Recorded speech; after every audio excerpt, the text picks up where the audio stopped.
अच्छा सुनो, सब्सक्राइब करते वक्त ना घंटी बजा देना।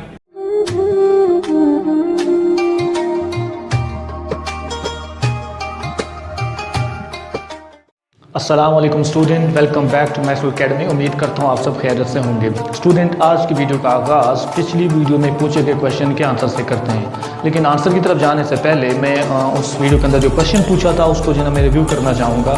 स्टूडेंट, पिछली वीडियो में मैंने ये क्वेश्चन पूछा था कि मैथ के अंदर हमें बहुत ज़्यादा नंबर्स कुछ ऐसे मिलते हैं जिनके अंदर जो है ना, अगर हम नॉन ज़ीरो नंबर के बाद ज़ीरोज़ हों और अगर उसमें पॉइंट प्लेस कर दें, जैसे कि 5.00, तो पॉइंट के बाद उन ज़ीरोज़ की कोई हैसियत नहीं रहती। ये हमें मैथ में देखने को मिलता है। तो स्टूडेंट, मैंने पिछली वीडियो में एक क्वेश्चन किया था कि जब उन ज़ीरोज़ की कोई हैसियत नहीं, तो फिज़िक्स के अंदर हमें ऐसी बहुत सी वैल्यूज़ न्यूमेरिकल डेटा के अंदर गिवन होती हैं जिनमें पॉइंट के बाद आपका जो है ना वो ज़ीरोज़ लगे होते हैं। तो मैंने यही क्वेश्चन पूछा था कि वो ज़ीरोज़ क्यों लगाए जाते हैं। आई होप कि ज़्यादातर स्टूडेंट ने जिनको इसका आंसर नहीं आता होगा वो नेट वगैरह से सर्च कर लिया होगा, लेकिन मैं इसका आंसर कर देता हूँ। स्टूडेंट, इसका आंसर ये है कि जैसे आप लोग जानते हैं फिज़िक्स के अंदर ज़्यादातर हम जो है ना मेजरमेंट से डील करते हैं, और मेजरमेंट लेने के लिए हम डिफरेंट इंस्ट्रूमेंट यूज़ करते हैं, जैसे लेंथ मेजरिंग इंस्ट्रूमेंट है, टाइम मेजरिंग इंस्ट्रूमेंट है, और आप ये भी जानते हैं कि हर इंस्ट्रूमेंट की जो मेजरिंग रेंज होती है वो डिफरेंट होती है, जिसको हम फिज़िक्स की लैंग्वेज में उसको हम लीस्ट काउंट बोलते हैं। तो अब देखें, अगर हम पॉइंट के बाद ज़ीरोज़ लगा रहे हैं फिज़िक्स के न्यूमेरिकल डेटा के अंदर, तो उन ज़ीरोज़ का मकसद ये है कि वो हमें लीस्ट काउंट का आइडिया दे रहे होते हैं। फॉर एग्जांपल, अगर एक वैल्यू 5.000 लेट्स से पॉइंट के बाद हमने 3 ज़ीरोज़ लगा दिए न्यूमेरिकल के डेटा के अंदर, इसका मतलब है इस मेजरमेंट को उस इंस्ट्रूमेंट से लिया गया है जिसका least count very very small है। इसी तरह अगर हम जो है ना नॉन ज़ीरो डिजिट के बाद पॉइंट लगा के 2 ज़ीरोज़ लगा दें, तो वो हमें ये आइडिया देगा कि ये उस इंस्ट्रूमेंट से लिया गया है जिसका लीस्ट काउंट वेरी स्मॉल तो नहीं है, थोड़ा सा लार्ज है। इसी तरह से अगर हम 5.0 लगा दें, मीन पॉइंट के बाद 1 ज़ीरोज़ लगा दें, तो हमें वो ये आइडिया देगा कि ये जिस इंस्ट्रूमेंट से ली गई मेजरमेंट उसका लीस्ट काउंट ग्रेटर है। तो यहाँ से हमें ये क्लियर हुआ कि पॉइंट के बाद ज़ीरो जो फिज़िक्स में लगाए जाते हैं वो हमें जस्ट लीस्ट काउंट का आइडिया देने के लिए होते हैं। अब स्टूडेंट, उस क्वेश्चन का मैंने आंसर तो कर दिया। अब जो है ना मैं आपको नेक्स्ट टॉपिक का थोड़ा सा रिव्यू दे देता हूँ। नेक्स्ट टॉपिक का नाम है dimension analysis. Dimension analysis is a very very important topic. Student, ये तो एक एग्जाम के लिहाज से भी बहुत इंपॉर्टेंट है, क्योंकि इसमें से एक लॉन्ग तकरीबन जो है ना आपको देखने को मिलता है आपके एनुअल एग्जाम के अंदर।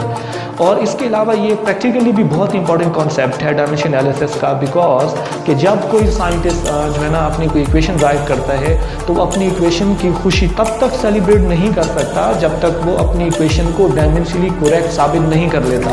मीन, अगर एक साइंटिस्ट इक्वेशन ड्राइव करता है, उसकी इक्वेशन सही है या गलत, उसका डिसीजन डायमेंशन एनालिसिस से होगा। तो वो सब कुछ हमने इस टॉपिक के अंदर पढ़ना है। सो काइंडली आपने इस टॉपिक को अच्छे से क्लियर करने हैं। तो फिर आएँ, चलते हैं एकेडमी की तरफ।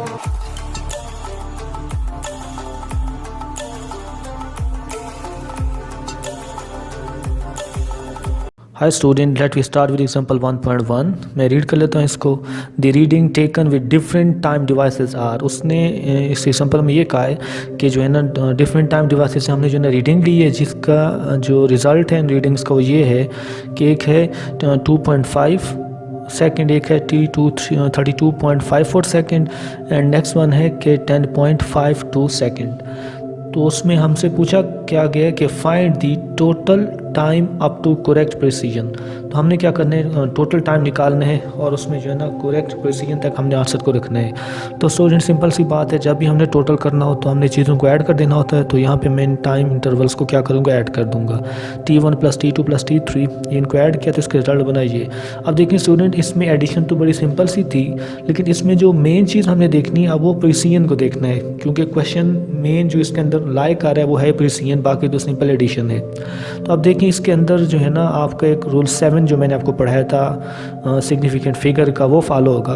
तो उस रूल को मैं थोड़ा सा रिव्यू करा रहा हूँ। वो रूल ये कहता है कि जब आप जो है ना वैल्यूज़ को ऐड करेंगे तो वैल्यूज़ के एडिशन से जो आंसर निकलेगा, आप फाइनल आंसर कहाँ तक रखेंगे, उसको कहाँ तक महदूद करना है आपने, वो आप देखेंगे आपकी गिवन वैल्यूज़ के अंदर जो सबसे लीस्ट प्रिसाइज वैल्यू होगी वो कितना है। यानी इसके अंदर एडिशन के अंदर हमने लीस्ट काउंट को देखना होगा कि लीस्ट काउंट सबसे कम किस इंस्ट्रूमेंट का है या सबसे ज़्यादा किसका है। तो अब आप इस मेथड में देखें, इसका 2.5 यानी पॉइंट के बाद एक डिजिट है, इसमें पॉइंट के बाद 2 डिजिट्स हैं और इसमें पॉइंट के बाद जो है ना 2 डिजिट्स हैं। 2 डिजिट्स अगर आ जाएँ तो इसका मतलब होता है कि इसका जो लीस्ट काउंट है स्मॉलर है। अगर 1 डिजिट आ जाए तो इसका मतलब है इसका लीस्ट काउंट जो है ना ग्रेटर है, क्योंकि मैंने आपको एक पॉइंट भी पढ़ाया था कि अगर पॉइंट के बाद ज़ीरोज़ आ जाए तो हमें लीस्ट काउंट का आइडिया देती हैं। अगर पॉइंट के बाद 2 ज़ीरोज़ हों तो इसका मतलब उसका लीस्ट काउंट कम है, अगर 1 होगी इसका मतलब उसका लीस्ट काउंट ग्रेटर है। तो इन 3 वैल्यू में से जो ये वैल्यू है इसका लीस्ट काउंट ग्रेटर है, और अगर लीस्ट काउंट ग्रेटर हो तो आपकी वैल्यू जो होती है वो लेस प्रिसाइज होती है। अब इसका मतलब ये है कि अब हमारा जो फाइनल आंसर होगा उसके अंदर भी पॉइंट के बाद 1 डिजिट हमने रखना होगा, बाकियों को फिर हमने राउंड ऑफ करना होगा। तो अब देखिए जो आंसर आया है यहाँ पे, अब इस 6 को मैंने ख़त्म करना है क्योंकि हमारी जो लीस्ट प्रिसाइज वैल्यू है उसमें पॉइंट के बाद 1 डिजिट है, जो कि ये पड़े तो हमारे आंसर में भी पॉइंट के बाद 1 डिजिट होना चाहिए। सो इस 6 को हम राउंड ऑफ करेंगे, तो अगर ये 6 5 से बड़ा है क्योंकि, तो इसको मैं ड्रॉप करके इस 5 के अंदर मैं 1 इंक्रीज़ कर दूंगा तो ये 6 बन जाएगा। तो ये आपका फाइनल आंसर आ गया। अब हम आते हैं एग्जाम्पल 1.2 की तरफ। तो इसमें जो है ना क्या कहा गया, इसको देख लेते हैं कि the diameter of solid cylinder measured with vernier caliper is 2.20 cm and the length 2b 3.52. Find the volume to possible accuracy.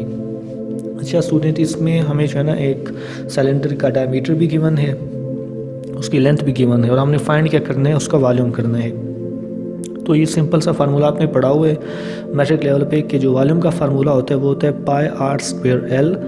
सो अब देखिए, अगर आपको वॉल्यूम चाहिए तो आपको रेडियस पता होना चाहिए, एल पता होना चाहिए और पाई पता होना चाहिए। पाई की वैल्यू आप लोगों को पता होती है, कांस्टेंट फैक्टर होता है। लेंथ उसने यहाँ पे दी हुई है 3.52। अब रेडियस नहीं हमारे पास, तो उसने क्योंकि हमें डायमीटर दिया हुआ है तो जो रेडियस होता है वो डायमीटर का हाफ होता है। तो इसलिए मैंने क्या किया यहाँ पे कि d/2 कर दिया, तो यहाँ से हमें रिज़ल्ट मिला 1.10 cm। अब रिज़ल्ट भी हमारे पास रेडियस का निकल चुका है। तो अब हम क्या कर लेते हैं, इसको उस फार्मूले में पुट करते हैं इसके अंदर और देखते हैं कि रिज़ल्ट क्या निकलता है। अब स्टूडेंट देखें, जब इसके अंदर पाई की वैल्यू पुट की गई, आर की और लेंथ की, तो जो आपका रिज़ल्ट निकला वो ये निकला। अब देखिए इसमें तो पॉइंट के बाद काफ़ी सारे डिजिट्स आ रहे हैं, तो हम सबको तो नहीं लेंगे, तो हमने कहाँ तक रखना है इसको हम डिसाइड करेंगे। जो पॉइंट नंबर 8 मैंने आपको पढ़ाया था सिग्निफिकेंट फिगर के अंदर, जिसमें मल्टीप्लिकेशन और डिवीजन का कॉन्सेप्ट था, तो उस पॉइंट के मुताबिक वो कहते हैं कि अगर आप डिवीजन या मल्टीप्लिकेशन कर रहे होंगे तो उसके अंदर आप अपने रिज़ल्ट को देखेंगे, आपकी गिवन डेटा के अंदर कम से कम सिग्निफिकेंट फिगर कितना है। जैसे अब ये देखें, हमें जो वैल्यूज़ गिवन थी, जो कि एक था हमारे पास रेडियस, डायमीटर, और एक था हमारे पास लेंथ। तो इसके अंदर आप देखें डायमीटर से हमने जो रेडियस निकाला ये भी एक वैल्यू आ गई। तो इस रेडियस के अंदर आप देखें तो 3 सिग्निफिकेंट फिगर हैं, 1 2 3, और लेंथ के अंदर भी अगर आप देखें तो कितनी है, 1 2 3 है। अब क्योंकि दोनों के अंदर सिग्निफिकेंट फिगर 3 है, अगर किसी के अंदर लेट से 2 होती तो फिर हम आंसर को भी 2 तक महदूद करते। मीन कम से कम जितना सिग्निफिकेंट फिगर होंगी आपने आंसर को वहाँ तक राउंड ऑफ करना होगा। अब क्योंकि इस केस के अंदर इत्तेफाक से दोनों के अंदर जो है ना सिग्निफिकेंट फिगर आपकी 3 आ रही हैं, तो इसका मतलब आपके आंसर के अंदर भी सिग्निफिकेंट फिगर को 3 तक महदूद होना चाहिए। इसलिए इन वैल्यूज़ के अंदर हम इन सब को राउंड ऑफ करके अपना आंसर 3 सिग्निफिकेंट फिगर तक लेके आएंगे। तो आप उसको राउंड ऑफ कर लीजिएगा, तो यानी यहाँ तक ये जो बनेगा, ये यहाँ तक हमने इन सब वैल्यू को ड्रॉप करना है। तो अभी देख लें, अगर ये 8 है तो 8 क्योंकि 5 से आपको पता है ग्रेटर है, तो जब मैं इसको राउंड ऑफ करूँगा तो ये जो आपका ये 3 पड़ा है ये 4 बन जाएगा। तो यहाँ पे आप देख सकते हैं आपका वॉल्यूम अब 3 सिग्निफिकेंट फिगर तक हमने महदूद कर दिए। अच्छा स्टूडेंट, इसके बाद जो ये टॉपिक आता है आपका इंडिकेटिंग अनसर्टेनिटी, इसमें से एग्ज़ाम के लिहाज से कोई जो है ना मटेरियल यहाँ पे नहीं है इसके अंदर, तो इससे मैं यहाँ से आपको कुछ भी नहीं करा रहा और ना आपने करना है, और श्योर रहें कि इसमें से पेपर में से कोई क्वेश्चन ही बनेगा। सिर्फ आपको ये पता होना चाहिए कि देखें, अगर एक लेंथ हमारे पास गिवन है, सपोज से ये मैं आपको कहता हूँ कि किसी चीज़ की लेंथ मैंने मेजर की वो है 22.5, और उसके अंदर मैं आपको अनसर्टेनिटी कह देता हूँ कि वो है 0.1 की। तो अनसर्टेनिटी को इंडिकेट करने का तरीका ये होगा कि आप वो लेंथ लिखेंगे, उसके अंदर प्लस माइनस का साइन डालेंगे, और वो जितना अनसर्टेनिटी होगी वो लिखेंगे। सिर्फ ये तरीक़ेकार आपको जो है ना पता होना चाहिए कि अनसर्टेनिटी को इंडिकेट कैसे करते हैं, न्यूमेरिकल में इंपॉर्टेंट होगा। तो यहाँ से इसके अलावा आपने इस फार्मूले को जो है ना हाईलाइट कर लेना है, ये फार्मूला भी आपको न्यूमेरिकल में हेल्प आउट करेगा। इसके बाद हम नेक्स्ट टॉपिक पे आते हैं। अच्छा स्टूडेंट, अब ये क्वेश्चन है कि अगर एडिशन और सब्ट्रैक्शन हो तो उसके अंदर जो है ना हम इसको अनसर्टेनिटीज़ को कैसे जो है ना देखेंगे या अपने जो आंसर होंगे उसको कहाँ तक रखेंगे, तो इस पॉइंट को देख लेते हैं। अच्छा स्टूडेंट, इस पॉइंट के अंदर सिंपल वो ये कह रहा है कि अगर हम वैल्यू को लेट से y प्लस जेड करते हैं या y माइनस जेड करते हैं तो इनका जो रिज़ल्ट बनेगा, अब ऑब्वियस सी बात है क्योंकि लेंथ अगर आपकी जो है ना x है और विड्थ या कोई पैरामीटर आपका जो है ना वो z है, मीन z भी कोई वैल्यू है, y भी कोई वैल्यू है। अब इन दोनों वैल्यूज़ के अंदर अनसर्टेनिटी है, तो ज़ाहिर है इनसे जो ये x बांध रहा है उसके अंदर भी अनसर्टेनिटी होगी। तो अब ये पॉइंट हमें ये कह रहा है कि अब जो x के अंदर सर्टेनिटी होगी वो किसके इक्वल होगी, अगर आप इनको सम करें तो वो इक्वल होगी अनसर्टेनिटी इन y प्लस अनसर्टेनिटी इन z के सम के इक्वल। यानी अगर आप x की अनसर्टेनिटी निकालना चाहते हैं तो आप क्या करेंगे, y प्लस z की जो अनसर्टेनिटी होगी उसको क्या करेंगे, आपस में ऐड कर देंगे। जैसे देखें delta y plus delta z, delta y stand for uncertainty in y and delta z stand for uncertainty in z। Similarly अगर आप y माइनस z करें तब भी आप क्या करेंगे कि आपका जो फाइनल रिज़ल्ट x होगा उसके अंदर जो अनसर्टेनिटी डेल्टा x होगी वो तब भी दोनों के सम के इक्वल होगी अनसर्टेनिटीज़ के। मीन आपने कंफ्यूज नहीं होना कि शायद यहाँ पे सम हो रहा था तो इसलिए यहाँ पे हमें सम करेंगे, अगर ये माइनस हो रहे हैं तो माइनस करना पड़ेगा, ऐसा नहीं होगा। अनसर्टेनिटीज़ इन दोनों केसेस के अंदर क्या होगी, सम ही होगी हमेशा के लिए। और प्लस माइनस आपको पता है अनसर्टेनिटी को शो करने का एक तरीक़ेकार होता है, क्योंकि अनसर्टेनिटी प्लस माइनस का मतलब होता है ये एक्सीड भी कर सकती है या फिर डिक्रीज़ भी कर सकती है। तो अब एक एग्जांपल दी गई हमें 1.3, इसको जो है ना रीड कर लेते हैं। इसमें कहते हैं कि if d1 is plus minus delta d1 is 24.0 plus minus 0.1 cm represent the internal diameter of a metal ring and d2 plus delta d2 is equal to 30 plus 0 plus minus 0.1 cm represent the external diameter of the metal ring, then find the thickness of the ring almost with uncertainty in it. तो student इस question को समझने के लिए जो है ना मैं आपको एक आगे लेके जा रहा हूँ इस टॉपिक के ऊपर, जिसको मैंने ना नोट बनाया हुआ है, क्योंकि यहाँ से आपको क्वेश्चन ही समझ आना। तो इसकी जो है ना आंसर मैंने अपनी तरफ से कुछ इजी वे में करके लिखा हुआ है, तो आपने यहाँ से समझना है। इस क्वेश्चन में हमें ये कहा जा रहा है कि एक मेटल रिंग है, ये जो है ये एक मेटल रिंग है। अच्छा स्टूडेंट, इस फिगर के अंदर जो हमें दिखाया गया एक रिंग है, इस रिंग का ये यहाँ से यहाँ तक ये एक्सटर्नल डायमीटर है और ये यहाँ से लेके यहाँ तक ये इसका इंटरनल डायमीटर है। अब हमसे कहा गया है कि आप क्या फाइंड करें, इसका थिकनेस को निकालें इस रिंग की। तो थिकनेस स्टूडेंट निकालने के लिए आप ये देखें, यहाँ इस सेंटर से लेके यहाँ तक का डिस्टेंस ये बन जाएगा इसका एक्सटर्नल रेडियस, और यहाँ से लेके ये इसका बन जाएगा इंटरनल रेडियस। तो अब देखें, अगर इस एक्सटर्नल रेडियस में से मैं इंटरनल रेडियस को माइनस कर दूँ तो मेरे पास सिर्फ ये वाली लेंथ बचेगी, ये वाली जस्ट। तो आपको पता है यही रिंग की थिकनेस मान रही है। इसका मतलब ये है कि अगर मैंने इस रिंग की थिकनेस निकालनी है, ये वाली चीज़, तो मैं क्या करूँगा, इसके रेडियस जो इसका एक्सटर्नल बनेगा उसमें से मैं इसके इंटरनल रेडियस को माइनस कर दूंगा। तो यहाँ पे देखें, इसी डेटा को मैंने सिंपल वे में यहाँ पे एक्सट्रैक्ट किया हुआ है कि इंटरनल डायमीटर दे दिए, उसके अंदर अनसर्टेनिटी ये दे दी है, फिर एक्सटर्नल डायमीटर d2, उसके अंदर अनसर्टेनिटी ये गिवन है। तो मैंने यहाँ पे क्या लिखा कि let t represent the thickness and delta t represent the uncertainty in the thickness, कि जो t है थिकनेस है और डेल्टा t थिकनेस के अंदर अनसर्टेनिटी है। अभी it is clear from figure, अभी मैंने आपको बताया है कि आप अगर इसके आप थिकनेस निकालना चाहते हैं तो एक्सटर्नल रेडियस में से इंटरनल रेडियस को माइनस कर दें। तो यहाँ पे मैंने लिखा thickness is equal to d2/2। अच्छा देखें, d2/2 क्या था, ये d2 था इसका एक्सटर्नल डायमीटर, लेकिन हमें रेडियस चाहिए। तो रेडियस अगर आपको निकालना हो डायमीटर से तो आप डायमीटर को 2 से डिवाइड कर दिया करें। इससे मैंने d2/2 कहते हैं, हमें एक्सटर्नल रेडियस मिल जाएगा। फिर d1/2 करूँगा तो मुझे इंटरनल रेडियस मिल जाएगा। इसके बाद इन दोनों को मैंने सब्ट्रैक्ट किया, ये देखिए यहाँ से मुझे मिला 3 सेंटीमीटर। अब अगर अनसर्टेनिटी निकालनी है थिकनेस के अंदर, तो क्योंकि इसके अंदर स्टूडेंट अभी मैंने आपको ये जो पॉइंट पढ़ाया था एडिशन सब्ट्रैक्शन का, तो वो कहता है कि जो अनसर्टेनिटी होगी वो दोनों के सम के इक्वल होगी। तो क्योंकि इसके इंटरनल रेडियस के अंदर या डायमीटर के अंदर भी अनसर्टेनिटी 0.1 है, ये इंटरनल वाले में और एक्सटर्नल वाले में भी इतना ही है, तो फिर जो थिकनेस के अंदर होगी अनसर्टेनिटी वो दोनों के सम के इक्वल हो जाएगी। So uncertainty in thickness is equal to delta t is equal to plus minus 0.1 plus 0.1। ये एक्सटर्नल के इंटरनल के दोनों को सम किया तो ये ओवर अनसर्टेनिटी आपकी आ जाएगी थिकनेस के अंदर। इसके बाद जो है ना, अब ये देखें कि प्रोडक्ट एंड कोशेंट रूल। अच्छा स्टूडेंट, इसमें कहा जा रहा है कि अगर हमने जो है ना वैल्यूज़ को मल्टीप्लाई करें या डिवाइड करें तो उनका जो रिज़ल्ट निकलेगा उसके अंदर जो है ना हमने कहाँ तक फिगर्स को रखना होगा, उसमें प्रिसिजन को कैसे जो है ना हम कलेक्ट करेंगे या उसको मेजर करेंगे, तो वो जो है ना हम इसके अंदर सीखेंगे। तो सिंपल सी बात है स्टूडेंट, देखें अगर x equal to Y multiply Z, mean अगर y और z मल्टीप्लाई हो रहे हो या y और z डिवाइड हो रहे हो, तो इसके अंदर अनसर्टेनिटी कैसे निकालेंगे। तो इसका बड़ा सिंपल सा तरीका है। तो इसके लिए देखें कि कहते हैं परसेंटेज अनसर्टेनिटी इन एक्स, मीन अगर वो मल्टीप्लाई हो रहे होंगे या डिवाइड हो रहे होंगे, तो आप क्या करेंगे, इस y की परसेंटेज अनसर्टेनिटी निकालेंगे, z की निकालेंगे और दोनों को सिंपल ऐड कर देंगे और बाहर प्लस माइनस लगाएंगे।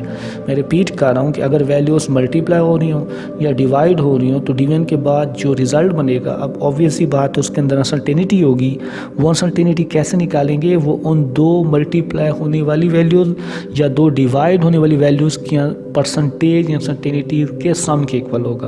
अब परसेंटेज अनसर्टेनिटी एक नई चीज़ आप लोगों के लिए अभी आगे जो है ना हमें क्लियर होगी इस टॉपिक के अंदर यहाँ पे। तो यहाँ से भी आपको ये बात क्लियर होनी चाहिए कि इनके अंदर जो अनसर्टेनिटी होगी इस एक्स के अंदर, वो percentage uncertainty of Y plus percentage uncertainty of Z के इक्विवेलेंट होगी। अब इसकी एग्जांपल आप देख लें, ओहम लॉ, आपको पता है according to Ohm law V equal to I R. अब देखें अगर आपने लेट से आर निकालना रेडियस, तो ये वोल्टेज और करंट की डिवीजन से बनेगा। तो अगर उसने कुछ ये समझाने के लिए आपको डेटा दे दिया, लेट से कि डेटा वोल्टेज जो हमारे पास वो 7.3 वोल्ट है और उसके अंदर डेल्टा वी मीन अनसर्टेनिटी जो है वो प्लस माइनस 0.1 है, इसी तरह करंट ये है और उसके अंदर अनसर्टेनिटी ये है। अब हमने अगर रेजिस्टेंस निकालनी है तो V is equal to I R and R is equal to V by I. तो ये देखें just R is equal to V by I लिखा, V की वैल्यू 7.3, आई की पुट के हमें रेजिस्टेंस मिल गई। लेकिन अभी हमने अनसर्टेनिटी निकालनी है, तो उसके लिए अभी मैंने आपको बताया था, अब आप क्या करेंगे कि इस V की परसेंटेज अनसर्टेनिटी निकालेंगे, I की निकालेंगे और R की निकालने के लिए इन दोनों की परसेंटेज अनसर्टेनिटी को हम ऐड कर देंगे। तो उसके लिए देखें परसेंटेज अनसर्टेनिटी फॉर V। अब देखें स्टूडेंट, परसेंटेज अनसर्टेनिटी निकालने का फार्मूला है, अगर वोल्टेज है तो डेल्टा V बाई V होगा। Delta V mean uncertainty, V mean total voltage, multiply 100। तो डेल्टा V देखें इसका आपको यहाँ पे गिवन था प्लस माइनस 1, तो यहाँ पे हमने 0.1 था, तो 0.1 दिखा, V 7.3 था, मल्टीप्लाई 100, तो ये वैल्यू आ गई। इसको हमने ना राउंड ऑफ किया तो ये तकरीबन 1 के इक्विवेलेंट आ रही है। फिर सिमिलरली हमने क्या किया कि परसेंटेज ऑफ I निकालेंगे तो डेल्टा I बाई आई होगा मल्टीप्लाई 100। तो ये डेल्टा I की वैल्यू ये देखें यहाँ पे हमें गिवन है और नीचे हमें I की वैल्यू गिवन है मल्टीप्लाई 100, तो ये हमें मिल गई राउंड ऑफ करके 2। इसके बाद टोटल अनसर्टेनिटी इन आर क्या होगा, दोनों के सम के इक्वल होगा, दोनों की जो परसेंटेज अनसर्टेनिटी उनके सम के इक्वल। तो यहाँ से हमें पता चला कि ये क्या है, हमारे पास 3% रेजिस्टेंस के अंदर होगी। अगर करंट और वोल्टेज के अंदर इतनी अनसर्टेनिटी होगी तो रेजिस्टेंस के अंदर 3% होगी। अब देखें स्टूडेंट, ये तो परसेंटेज के अंदर है, जैसे यहाँ पे देखें ये परसेंटेज में नहीं थी अनसर्टेनिटी, एग्जैक्ट फिगर थी हमारे पास। अब ये हमारे पास परसेंटेज में है। अगर आपसे न्यूमेरिकल के अंदर परसेंटेज तक कहा जाता है तो यहाँ तक स्टॉप करेंगे, लेकिन अगर वो एग्जैक्ट कहते हैं कि अनसर्टेनिटी निकालें, परसेंटेज नहीं निकालें, अनसर्टेनिटी निकालें, तो उसका तरीक़ेकार फिर नेक्स्ट पेज पे आपको मिलेगा। तो उसके लिए आप क्या लिखेंगे कि परसेंटेज अनसर्टेनिटी, देखें अगर मैं आपको सिंपली समझाऊं तो percentage uncertainty in R is equal to sum of percentage uncertainty in voltage and percentage uncertainty in current.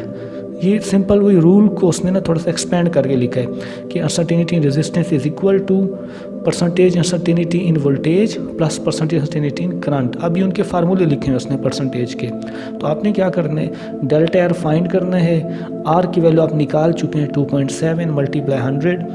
ये जो डेल्टा वी वो भी आपको गिवन है 0.1, वी भी गिवन है मल्टीप्लाई 100, डेल्टा आई भी गिवन है, आई भी गिवन है मल्टीप्लाई 100। जब आप इसको कैलकुलेटर पे सॉल्व करेंगे तो ये प्लस माइनस 3 निकलेगा, क्योंकि अभी हम इसको पीछे डिटेल में भी निकाल चुके हैं। तो अगर दोबारा सॉल्व करना चाहें तो आपकी मर्ज़ी, लेकिन अगर आपके माइंड में ये बात चल रही है तो 3 निकलेगा और ऑब्वियस ही बात है वही 3 निकलेगा, तो फिर आप डायरेक्ट 3 भी रख देंगे बजाय अपना टाइम वेस्ट करने के। तो देखें यहाँ पे लेफ्ट हैंड साइड पे चलता रहे डेल्टा आर 2.7 मल्टीप्लाई 100 और राइट हैंड साइड में इनका सोल्यूशन निकलेगा आपके पास राउंड ऑफ करके 3 ये वाला निकला। अब हमें डेल्टा आर चाहिए 2.7, इधर आके इससे मल्टीप्लाई हो जाएगा और ये जो 100 है इधर आके डिवाइड हो जाएगा।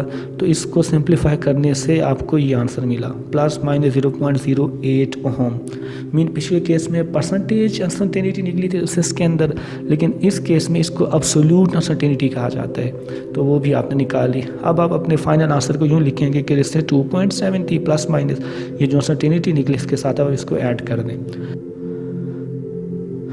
अच्छा स्टूडेंट, अब इस जो है ना आप देखें कि the power of a quantity, इस फैक्टर में हमें क्या दिया गया कि अगर किसी फार्मूले के अंदर किसी चीज़ के ऊपर पावर आ जाए तो उस पावर का सर्टेनिटी पे क्या इफेक्ट होगा। तो स्टूडेंट जैसे आप इस वॉल्यूम के फार्मूले में देखें, so v equal to 4/3 pi R cube. अब इसमें आर के ऊपर क्यूब आ रहा है, तो अगर हम वॉल्यूम निकालना चाहते हैं तो उसके अंदर जो अनसर्टेनिटी होगी वो किसकी इक्वल होगी, वो रेडियस की परसेंटेज अनसर्टेनिटी निकाल के उसको आप 3 से मल्टीप्लाई कर देंगे। मीन जितना उस चीज़ की पावर आ रही होती है उसकी परसेंटेज अनसर्टेनिटी भी उतनी टाइम उससे मल्टीप्लाई हो जाएगी। तो इसमें से सिर्फ जस्ट ये आपको पता होना चाहिए कि परसेंटेज अनसर्टेनिटी का इफ़ेक्ट पावर के अंदर क्या होता है, वो जो है ना आपको क्लियर होना चाहिए। वो न्यूमेरिकल के अंदर जो है ना आपका ये इस्तेमाल होगा। इसके बाद जो है ना हम आते हैं अपने नेक्स्ट टॉपिक के ऊपर कि एक्सप्लेन अनसर्टेनिटी इन टाइमिंग एक्सपेरिमेंट। अच्छा स्टूडेंट, अब अगर कोई टाइमिंग एक्सपेरिमेंट है, जैसे स्टॉप वॉच का कोई एक्सपेरिमेंट है या कोई और एक्सपेरिमेंट है जिसके अंदर टाइम इन्वॉल्व है, तो उसके अंदर भी ऑब्वियस सी बात है क्योंकि हम स्टॉप वॉच को यूज़ करेंगे, मेजरिंग इंस्ट्रूमेंट को यूज़ करेंगे, तो उसमें भी अनसर्टेनिटी आएगी। तो उनकी अनसर्टेनिटी कैसे निकालेंगे, तो इसके लिए जो है ना मैंने ईजी वे में आपके लिए जो है ना ये एक सिंपल पेंडुलम का सिस्टम लिया है।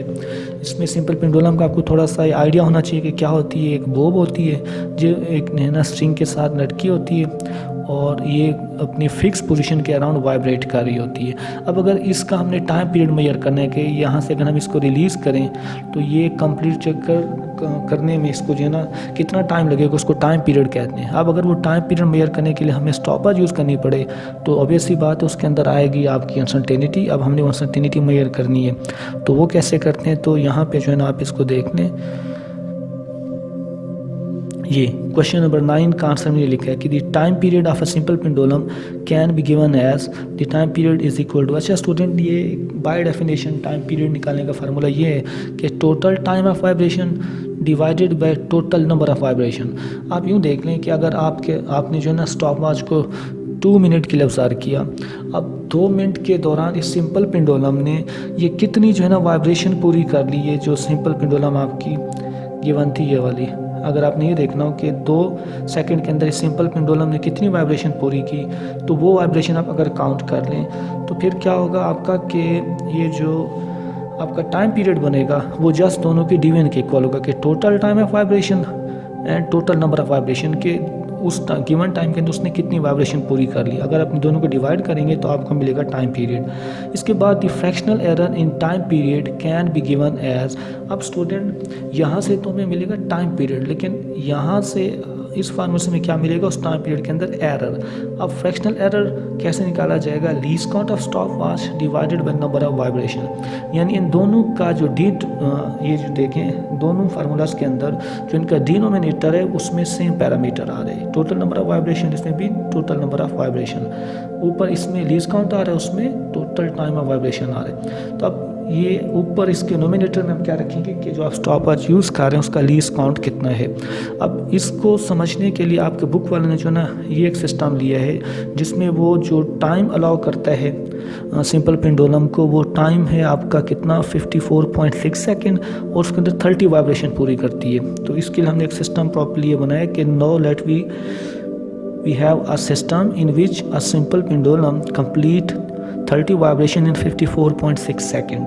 अब वाइब्रेशन भी दे दिए और टाइम भी दे दिए, तो यहाँ से हम टाइम पीरियड भी निकाल लेते हैं और उनके अंदर फ्रैक्शनल एरर भी निकाल लेते हैं। The time period can be given as. अब देखें फार्मूला लगाया कि टोटल टाइम और नीचे नंबर ऑफ वाइब्रेशन दोनों को डिवाइड किया, हमें टाइम पीरियड मिला 1.82 सेकेंड। अब अगर इसके अंदर फ्रैक्शन एरर निकालना है तो उसका फार्मूला मैंने आपको बताया था least count divided by number of vibration. अच्छा स्टूडेंट, आपकी बुक के अंदर ये देखें ये जो यहाँ पे उसने फैक्टर दिया ये उसने गलती से दिया हुआ है, क्योंकि यहाँ पे उसने जिस स्टॉप वॉच का जिक्र किया उसका लीस्ट काउंट 0.1 है, लेकिन आपकी बुक वाले ने मिस्टेकनली 0.01 वाली जो है ना लीस्ट काउंट यूज़ की है। अगर इधर आप 0.01 रखें तो फिर ये वैल्यू भी नहीं निकलेगी, ये वैल्यू आपको गलत मिली है। अगर आपको ये वैल्यू चाहिए तो इसके लिए आपको 0.1 रखना पड़ेगा और 0.1 ही होना चाहिए। इसलिए जो मैं डेटा यूज़ कर रहा हूँ उसके अंदर मैं 0.1 यूज़ कर रहा हूँ। तो यहाँ पे देखिए मैंने रखा 0.1, ये उसका लीस्ट काउंट नीचे 30 मीन नंबर ऑफ वाइब्रेशन। इनको सॉल्व किया तो इससे हमें मिला 0.03 सेकेंड। ये इसके अंदर फ्रैक्शनल एरर आ गया। Thus finally time period can be given as, तो उसका टाइम पीरियड लिखा प्लस माइनस ये उसके अंदर फ्रैक्शनल एरर। तो इस तरह से आप टाइम एक्सपेरिमेंट के अंदर उनकी फ्रैक्शनल एरर निकाल सकते हैं। अब जो है ना स्टूडेंट, नेक्स्ट टॉपिक है हमारा right advantages of dimension analysis. तो इस क्वेश्चन का आंसर जो है ना मैंने यहाँ पे लिख दिया है कि with dimension analysis we can check the homogeneity of physical equation, कि आपकी जो फिजिकल इक्वेशन है वो होमोजीनियस है कि नहीं है। होमोजीनियस का मतलब होता है कि उसकी left hand side right hand side equal है कि नहीं है। तो इसका जो मेन एडवांटेज यही है कि अगर कोई आपके पास इक्वेशन है तो आप उसकी होमोजेनिटी को चेक कर सकते हैं। होमोजीनियस इक्वेशन मे और मे नॉट बी करेक्ट, वो सही हो भी सकती है, नहीं भी हो सकती, तो ये इसकी इंपॉर्टेंस है। अच्छा स्टूडेंट, ये कुछ डेफिनेशन है सिंपल सी, ये आपको पता होनी चाहिए। Dimensional variable, those physical quantity that have dimension. अच्छा देखें, इसमें dimensional and variable mean dimension भी होगी और वेरिएबल मीन उनकी वैल्यू भी चेंज होगी। नाम से समझ आ रहा है कि डायमेंशनल वेरिएबल, ऐसे वेरिएबल होंगे जिनकी डायमेंशन भी होगी और वो वेरिएबल होंगे मीन उनकी वैल्यू फिक्स नहीं होगी, चेंज होगी। Those physical quantities that have dimension but variable magnitude, और उनका मैग्नीट्यूड भी वेरिएबल होगा मीन चेंज होगा। और dimensional variable quantity, for example force है, आपको पता है फोर्स की डायमेंशन भी होती है और फोर्स वेरिएबल होती है, कभी 30 कभी 40 कभी 50, ये कुछ भी हो सकती है, चेंज होती रहती है। Energy, acceleration.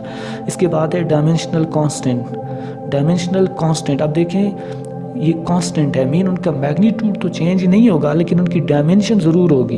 इसको डिफाइन कर लेते हैं कि those physical dimensional quantities which are constant in magnitude, mean जिनका मैग्नीट्यूड तो कांस्टेंट होगा,